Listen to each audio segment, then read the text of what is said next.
दरम्यान जिथे आज महापत्रकार परिषद होणार आहे त्या वरळीच्या NSCI डोम परिसरातून आढावा घेतलाय अल्पेश करकरे यांनी। मी सध्या मुंबईतील वरळी NSCI डोम परिसरामध्ये आहे। विधानसभा अध्यक्ष राहुल नार्वेकर यांनी शिवसेना आमदार अपात्रते प्रकरणी निकाल दिल्यानंतर या निकालाविरोधात आज उद्धव ठाकरे यांची महापत्रकार परिषद जनता न्यायालय सत्य ऐका आणि विचार करा असा कार्यक्रम होणार आहे।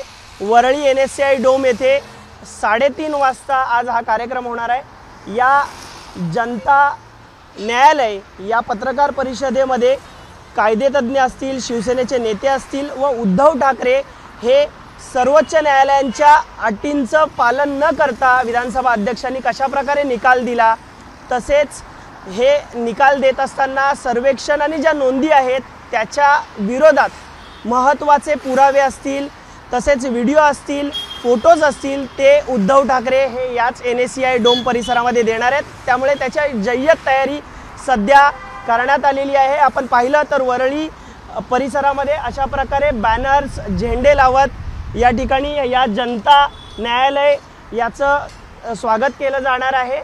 जनतेपर्यंत विधानसभा अध्यक्षांचा जो निकाल आहे तो पटवून देण्यासाठी कशा प्रकारे हा संविधानाविरोधात आहे हे पटवून देण्यासाठी आज उद्धव ठाकरे यांची महापत्रकार परिषद पार पडणार आहे। लोकांमध्ये या निकालानंतर असंतोष आहे असं ठाकरे गटाचं म्हणणं आहे आणि त्यामुळेच लोकांना हा निकाल कसा चुकीचा आहे हे पटवून देण्यासाठी उद्धव ठाकरे यांची महत्त्वाची पत्रकार परिषद होणार आहे।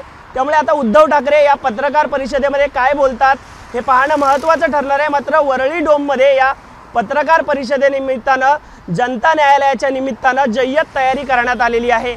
कॅमेरामन अनुप रस्तोगीसह मी अल्पेश करकरे, ABP माझा, मुंबई। ABP माझा, उघडा डोळे बघा नीट।